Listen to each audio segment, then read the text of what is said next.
Qeveria ka miratuar krijimin e sistemit shqiptar të informacionit të kërkimit shkencor i njohur si AKRIS, një regjistër kombëtar që do të mbledh dhe centralizojë të dhënat mbi projektet, kërkuesit dhe institucionet shkencore në vend. Arjan Xhela, nga Rrjeti Akademik Shqiptar, tregon se janë bërë disa përpjekje për krijimin e databazës, ndërsa sqaron se hapi i parë për ndërtimin e një databaze kombëtare është mbledhja e të dhënave nga universitetet. Po, databaza kombëtare e kërkimit shkencor ka qenë parashikuar nga ligji për arsimin e lartë të kërkimit shkencor i vitit 2015.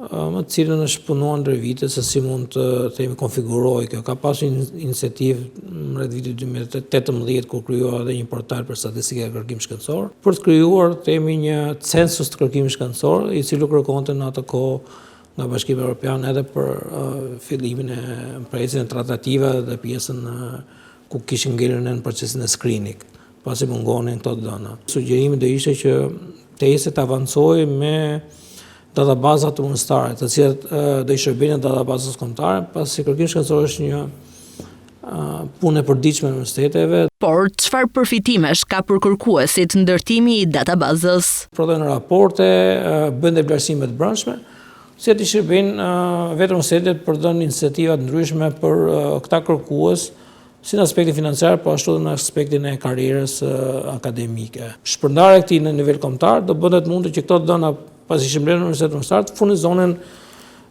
platformën që do të krijohet në të ardhmen AKRIS. Ne kemi filluar pilotimin para disa kohësh në Universitetin e Durrësit.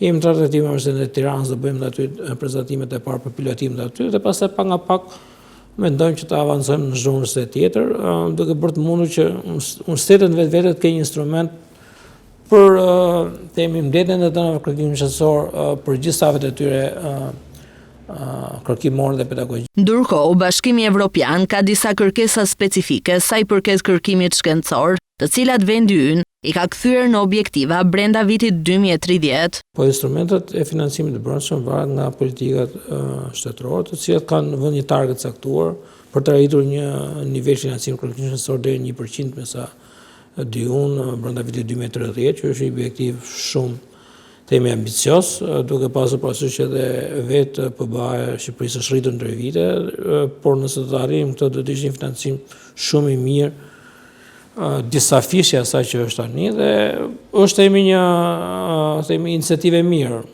Pritet shikohet se sa do të realizohet, por është një mundësi më shumë për kërkimin shkencor.